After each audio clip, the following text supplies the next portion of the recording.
นะโมตัสสะภะคะวะโตอะระหะโตสัมมาสัมพุทธัสสะนะโมตัสสะภะคะวะโตอะระหะโตสัมมาสัมพุทธัสสะนะโมตัสสะภะคะวะโตอะระหะโตสัมมาสัมพุทธัสสะพุทธังธัมมังสังฆังอนุตตรังอุปัชฌายังนัมมาสามิ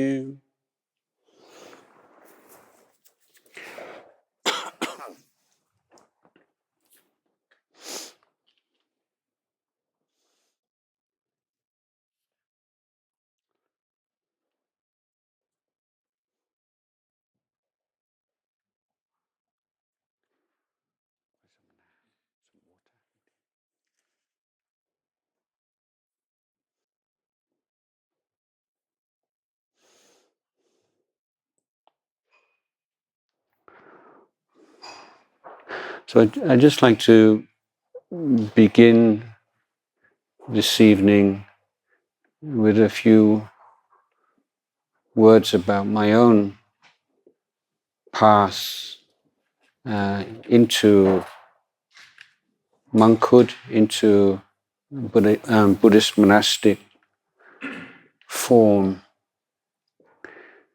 I grew up without any religious beliefs. I found the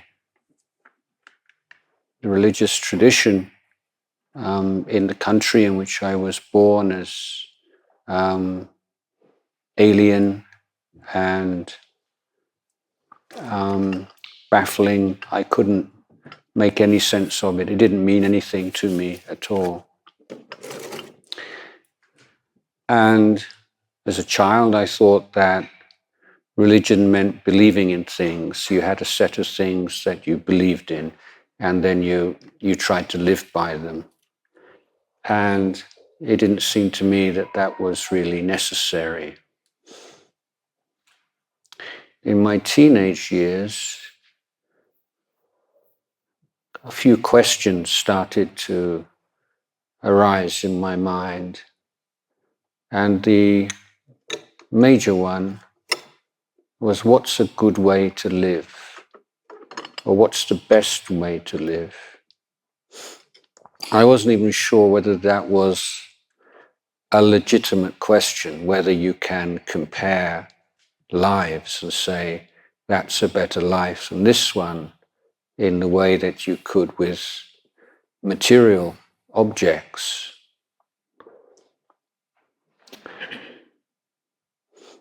But it seemed to me a question that I couldn't put down.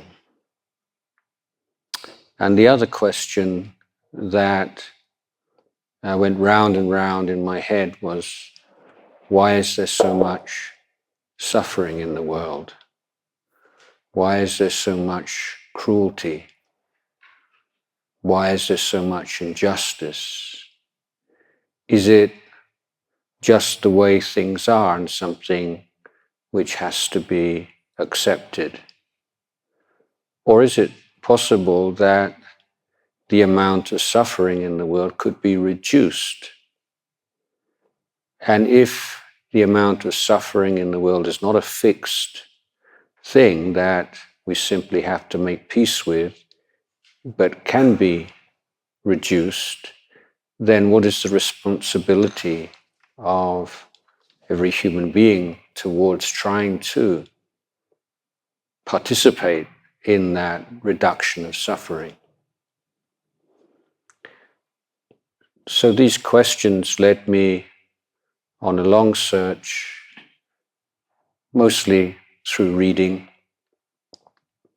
until eventually I came across the teachings of the Lord Buddha, and they immediately made sense to me.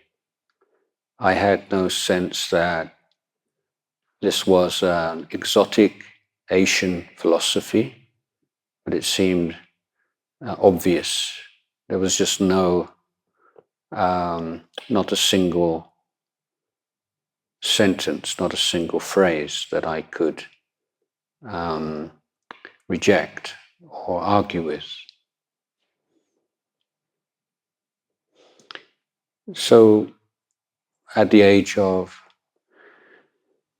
16, I think I was at that time, then I came to some early conclusions that we all suffer as human beings because of ignorance. We don't understand ourselves. We don't understand the world we live in. And that at any moment there is, or any situation, there is that basic ignorance, then craving arises, defilements arise. But that ignorance is not a fixed element of human existence. It is dependent upon a lack of education or training. And the Eightfold Path of the Buddha provides a holistic, a comprehensive, a truly effective means of educating human beings to free themselves of ignorance and all of the defilements that arise in the presence of ignorance. And it seemed to me that the best life would be one of applying oneself to the Eightfold Path, applying oneself to threefold training, in other words, to reduce and eliminate,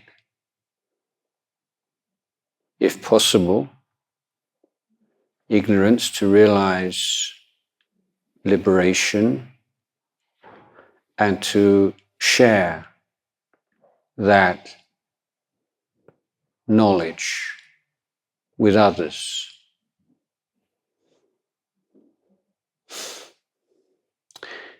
So, following on from that, I finished my schooling and worked to make some money, and then set off overland from England to India and spent a couple of years traveling, learning, experiencing things before returning to England with a dilemma. I was convinced in my mind that the conclusions that I'd drawn as a schoolboy were correct, but I still had no idea about how to put that into effect, how to lead a life based upon those principles, to be able to apply them without compromise. While I'd been traveling in Asia, I'd heard about a young Englishman who had ordained as a monk in the forest tradition. He's a very charismatic teacher who had decided to disrobe and to set up a vipassana or a meditation retreat center in England.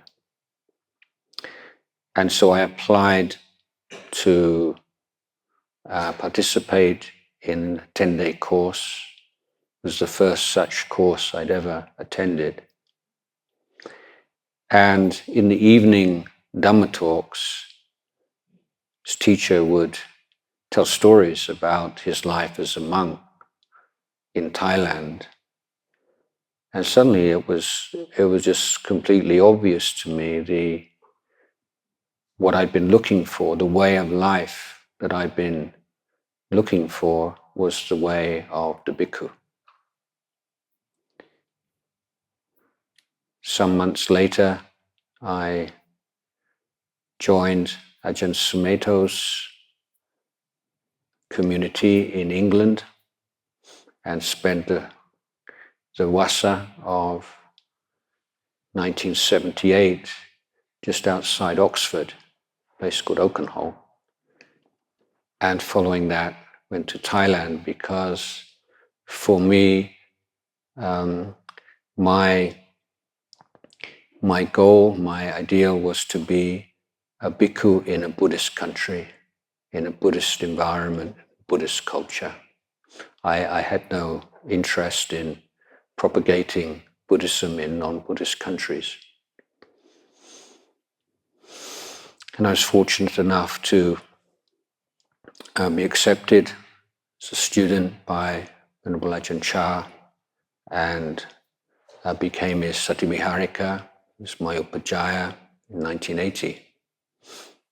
And I've been living in Thailand continuously since late 1978. So I can say that since I first met Ajahn Chah, as I first set foot in Wat Papong monastery, his monastery, I've never had a single thought of disrobing, of leaving the monastic order, because it seems to me that the form of the bhikkhu expresses, it contains within itself everything that I have ever wanted in my life, and it lacks nothing.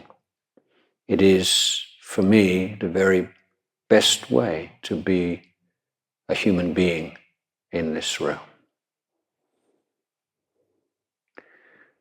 As bhikkhus, we are inheritors of this wonderful tradition. It's my belief, I have no proof of this, of course, but I would think well over 90% of this is complete speculation on my part, 90% of the Arya Pugalas who have appeared in the world since the time of the Buddha have spent their lives as Buddhist monastics. So just what an honor it is to be able to live this life and to live according to the Vinaya of the Lord Buddha.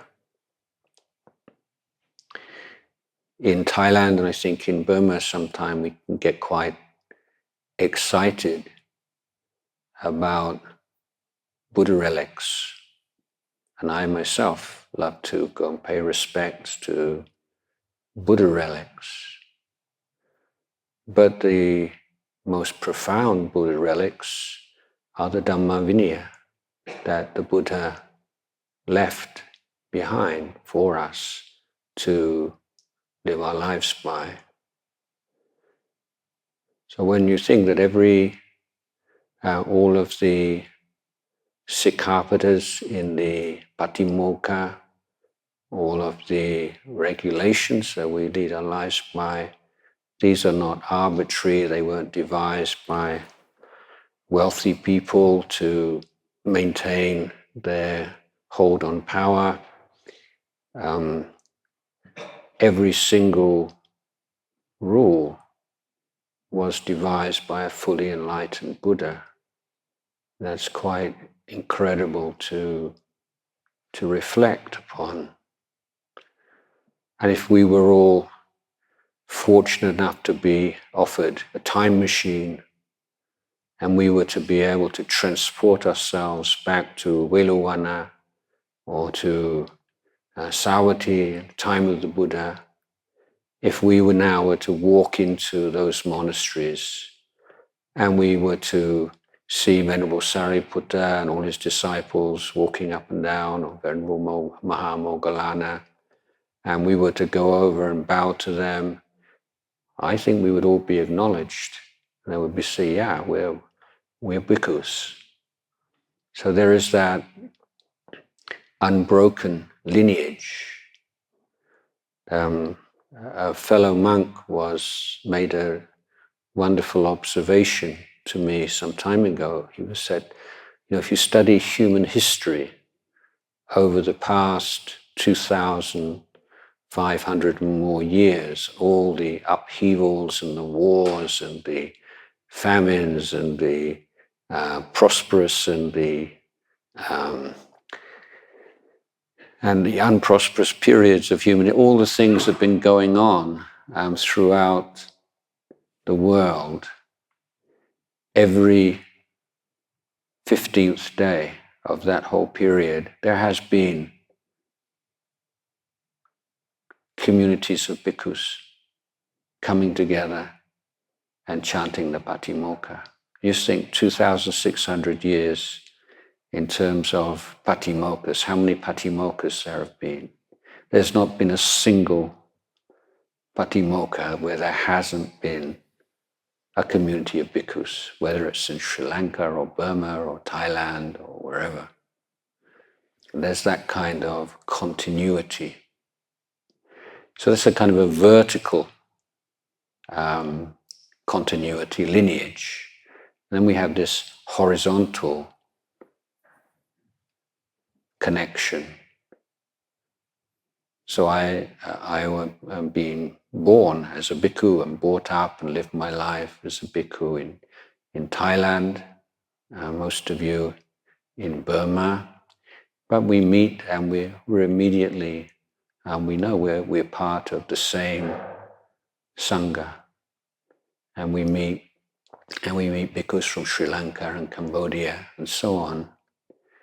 And I would say also from my experience, when we meet Mahayana monks, despite differences of doctrine, differences of Vinaya in some cases, there is again this great sense of brotherhood and community. So I think this is a wonderful thing, and that we have a part to play in the preservation of the Buddha Sasana, in the furtherance and to play a part in even the flourishing of Buddha Sasana in future. And that will come about through bhikkhus like us putting all of their hearts and minds into the study of the Buddha's teaching, into trying to put those teachings into practice in our daily life, and hopefully even to realizing the fruits of that practice. Well, there's pariyati, patipati, pativeta. This is the progression. This is the organic link between these three areas of our life.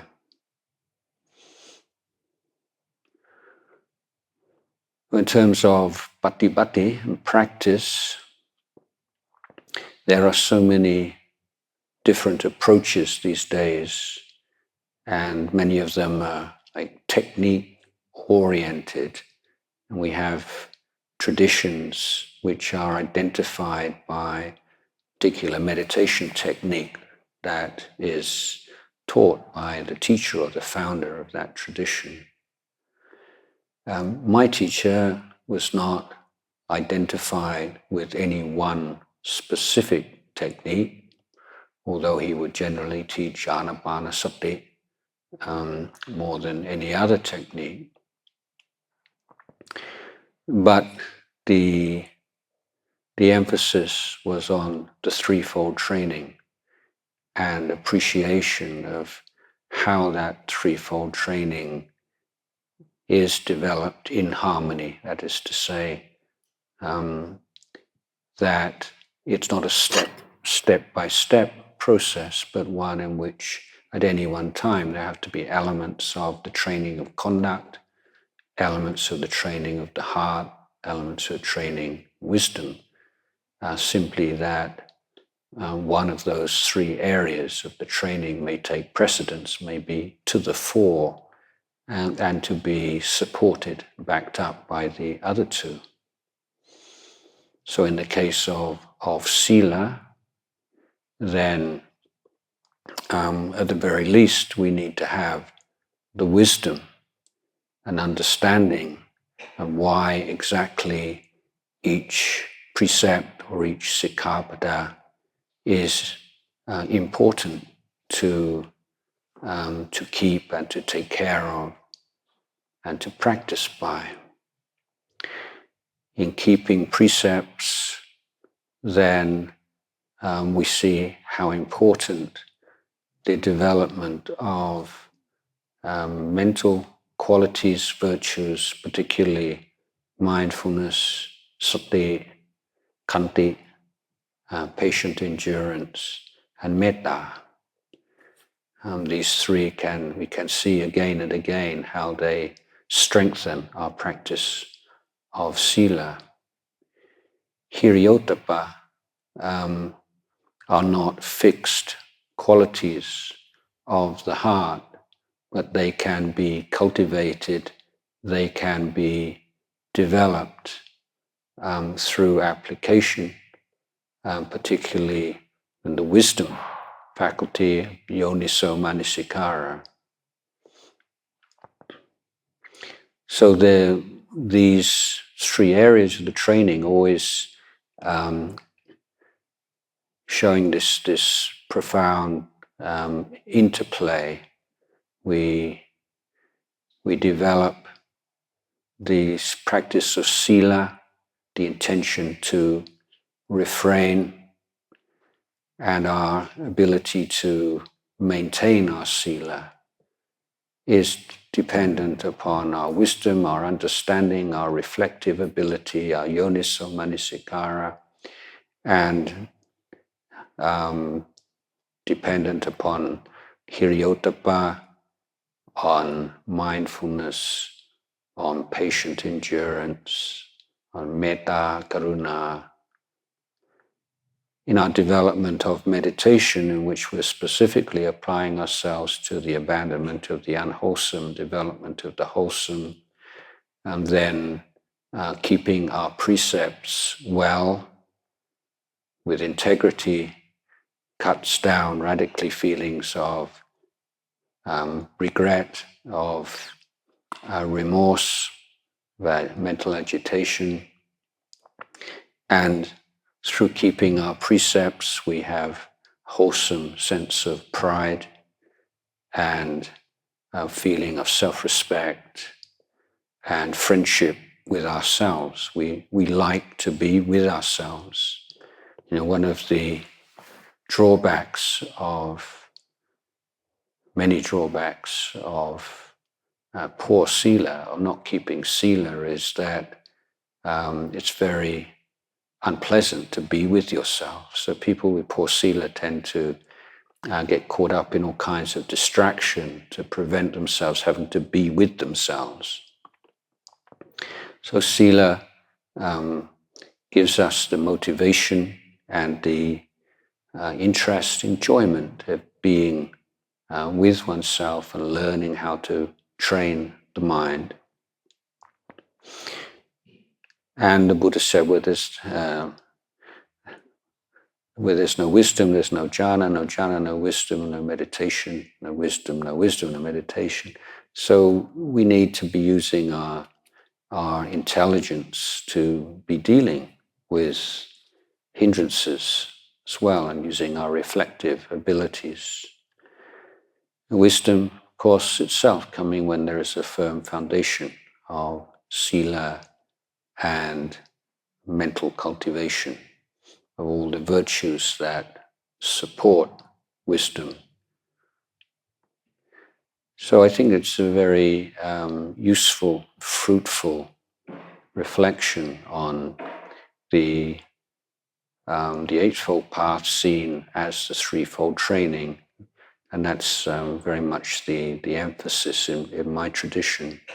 Talk a lot about threefold training, not so much about the Eightfold Path. But of course they're synonymous, it's just a different way of talking about the same thing. But in order to see the holistic and the interrelationship between the different aspects of the path, then the threefold training, I think, brings that out very clearly. So in terms of the practice of Dhamma and all the different techniques, one of the constant challenges for meditators and practitioners in whatever school and whatever tradition that we are following is how to create a seamlessness and a sense of continuity between what we're doing when we're sitting with our eyes closed, walking up and down, and what we're doing the rest of the day. So this distinction between formal practice and informal practice, meditation, daily life, this is a challenge for everyone. My approach to this is to suggest that a very skillful way of looking at practice of Dhamma is in terms of the four right efforts, Samma Vayama. If we, whatever meditation technique that we may be applying, we can summarize that at the beginning of the meditation, our effort is primarily to create a relationship between the mind and the meditation object such that unarisen hindrances cannot arise in the mind. So exactly how do we focus upon our meditation object in such a way to protect it from hindrances? This is the first challenge. Now, of course, that's very difficult, and it's quite likely that a hindrance will arise. And in that case, then the second of the four right efforts is required, the effort to abandon the arisen, unwholesome Dhamma. As we practice mindfulness, become stronger, we become more skilled at protecting the mind and preventing unarisen, unwholesome Dhammas from arising, then the wholesome Dhammas start to appear. We now are applying more and more clearly the third of the four right efforts. We are introducing into the mind, we are inviting into the mind, we are planting within the mind wholesome Dhammas, and particularly the Bojjhangas or enlightenment factors. As the Bojjhangas begin to appear, then our next challenge is to stabilize them, to take care of them, to develop them further. So I'd say one way we can look at meditation practice in a way that unifies all the different techniques, I would say, is to look at it in terms, rather than specific meditation objects, but to look in terms of what we're actually doing. We're actually learning very important life skills. We're learning all the skills that we need to create a relationship between the mind and the chosen object such that unarisen, unwholesome Dhammas do not arise, or in such a way that we can swiftly abandon unwholesome Dhammas that do arise. We're learning how to plant within the mind the Bojjhangas and how to take care of them and to bring them to maturity. Now, if we look at everyday life, or everything we're doing when we're not sitting with our eyes closed or walking up and down, then I would say that we are applying exactly the same right efforts, whether we're seeing to our daily chores, whether we're studying, whether we're working, whether we're on alms round, whatever we might be doing, our main effort is to prevent unarisen, unwholesome dhammas from arising and to deal as swiftly, efficiently, effectively with those that have arisen. We are looking to bring into the mind wholesome dhammas appropriate to the situation that we find ourselves in. And when they do start to arise, we recognize their presence, we're learning the skills of looking after them and bringing them to maturity. So seen through the lens of the four right efforts of Samma Vayama, we have created a bridge between meditation practices and daily life. Now in our practice then, a common question that I often receive from lay meditators or lay Buddhists in particular is, what kind of indications are there that we are progressing in Dhamma? And there are many different ways of answering this question. One very simple answer that I'm very fond of, given by a great bhikkhu who I look up to very much. He said that the number of things, if you're progressing in the Dhamma, the number of things that make you suffer should be decreasing, and the number of things that make you happy should be increasing. But if we take another way of looking at this, excuse me.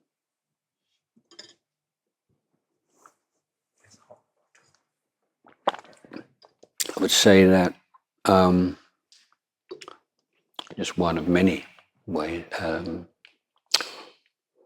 points here is in our relationship to worldly dhammas, that the untrained mind is extremely sensitive to the worldly dhammas, that gain and loss are really big issues. They affect us emotionally to a great extent.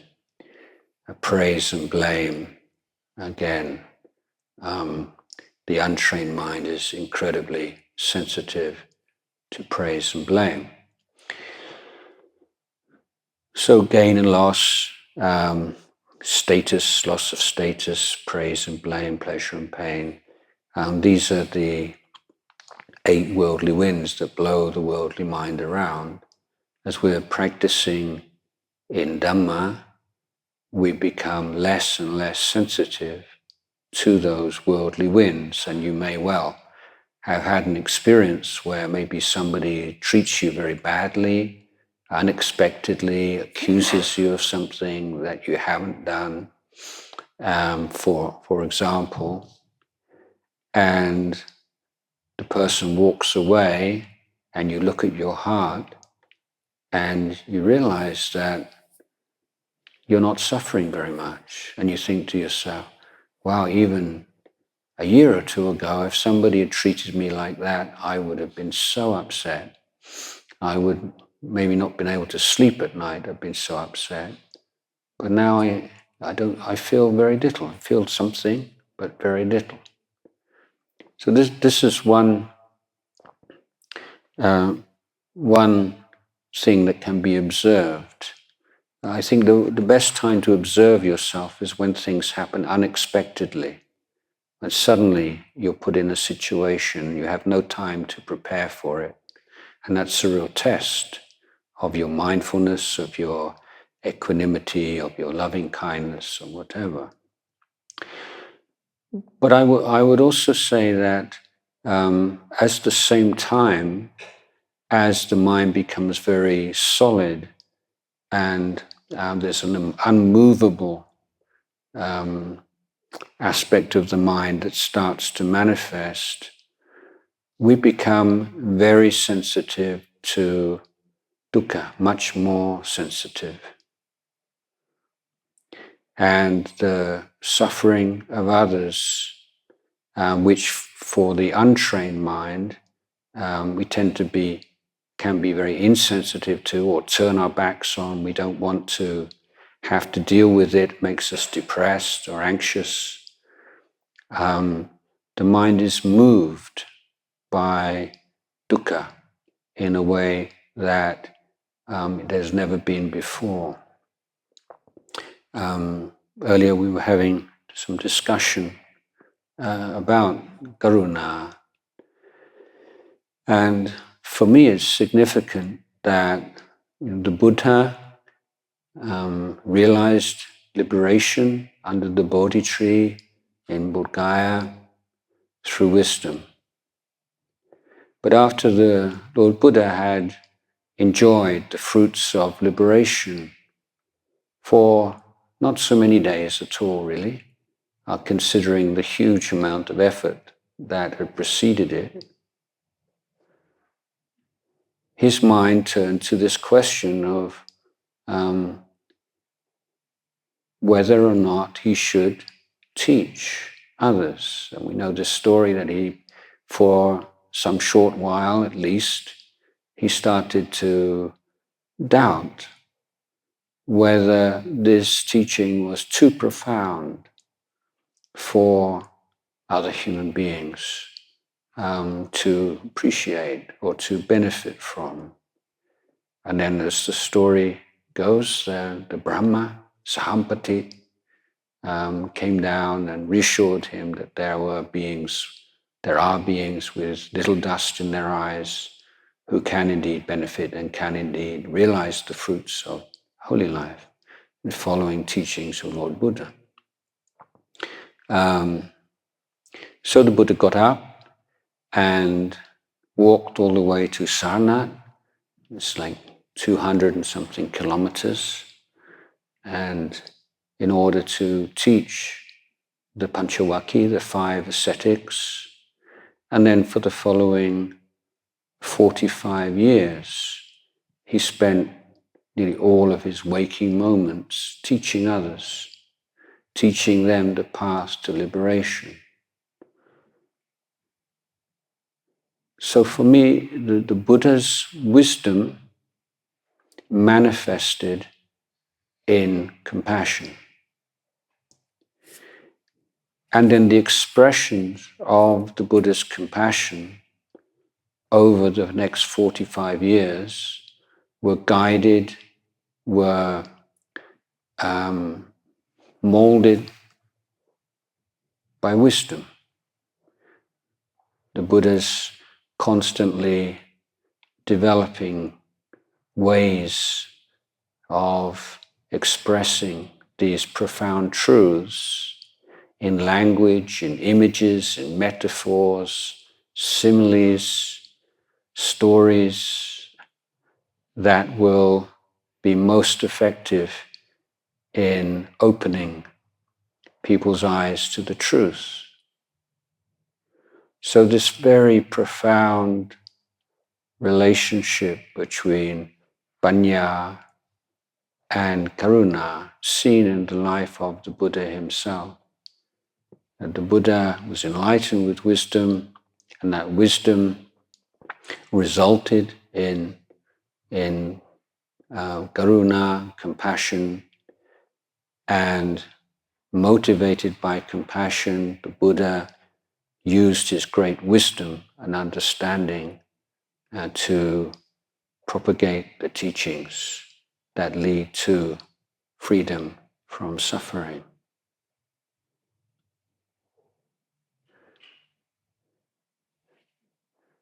So I have a number of students and friends in China these days, and monks in Vajrayana tradition. And sometimes we talk about differing approaches to metta and karuna and helping others. And my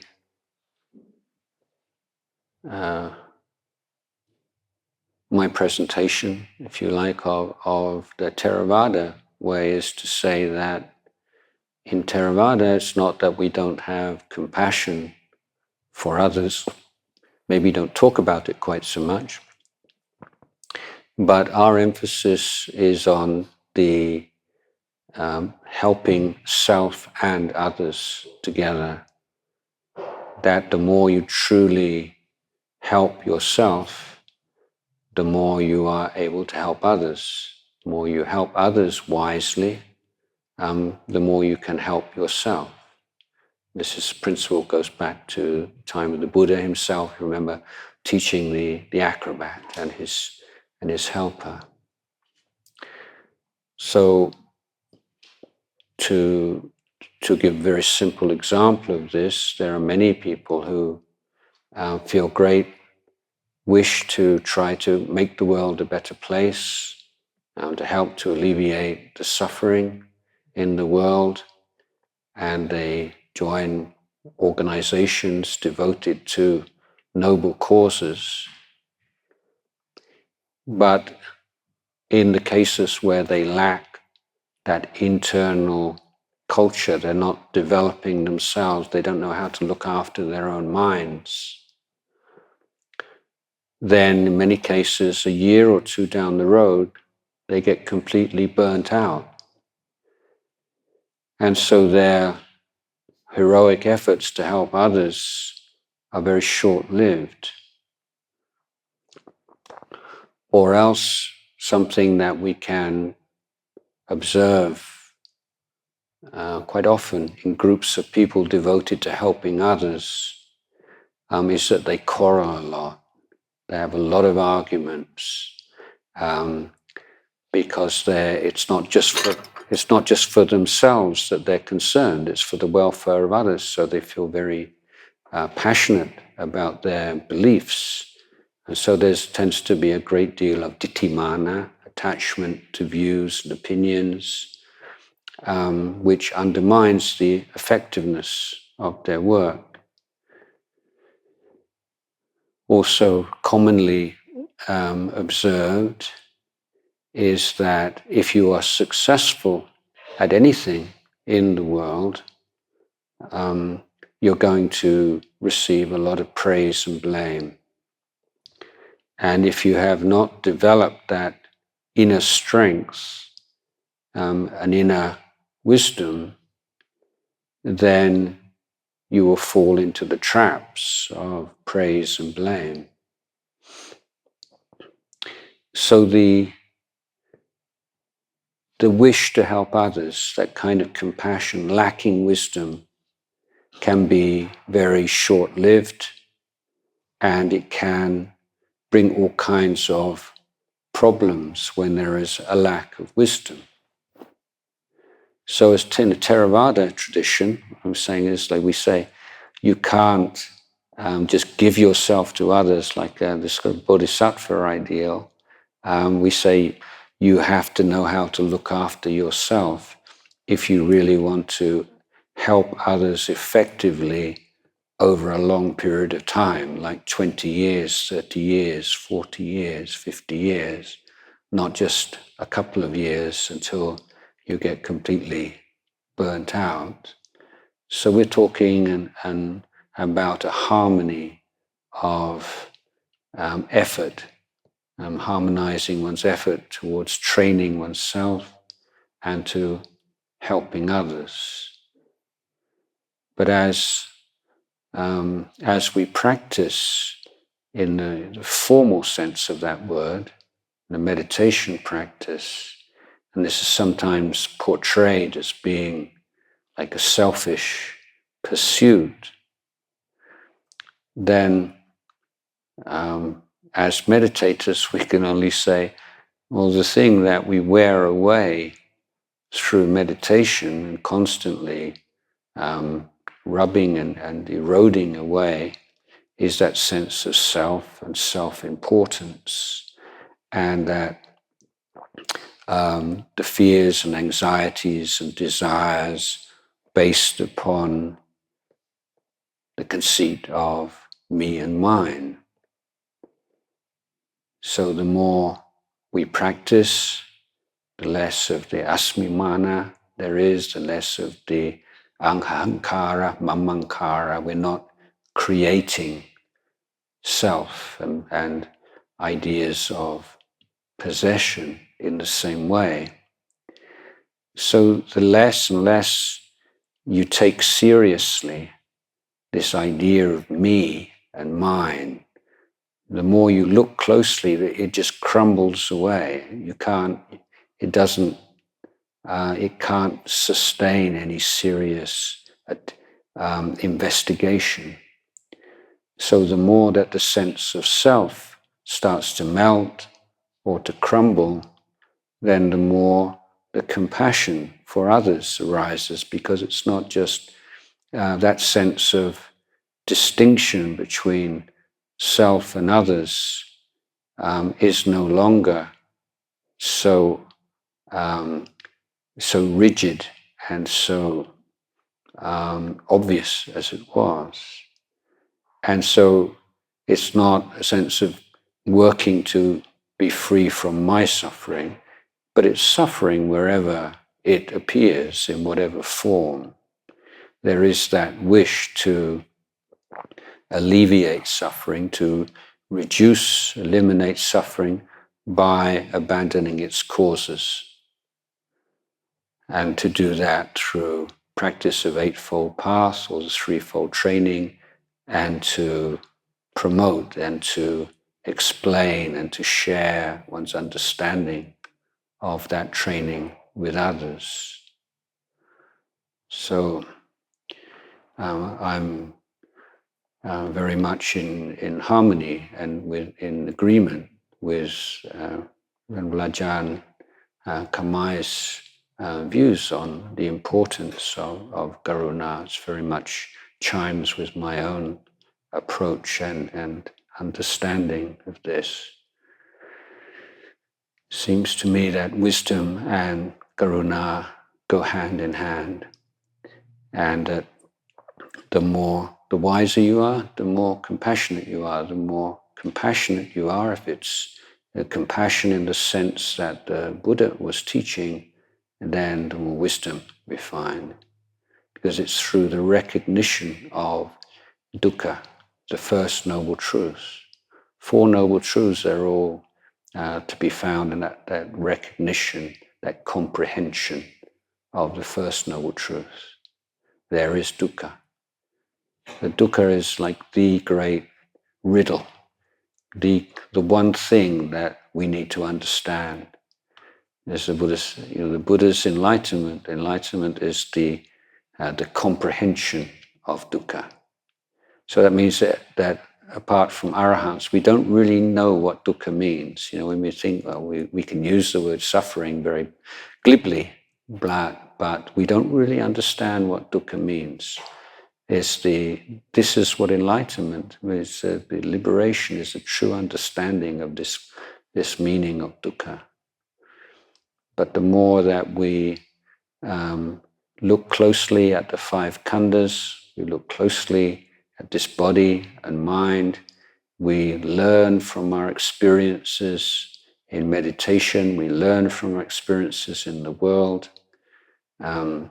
then the clearer and clearer it becomes. And I would suggest that the more clearly we see dukkha, that the more the compassion arises in our mind. And that's a good indication that we are on the right path. So I think I've probably spoken enough for this evening. I'd like to give opportunity for some questions and answers. Now I'd like to end my discourse at this point.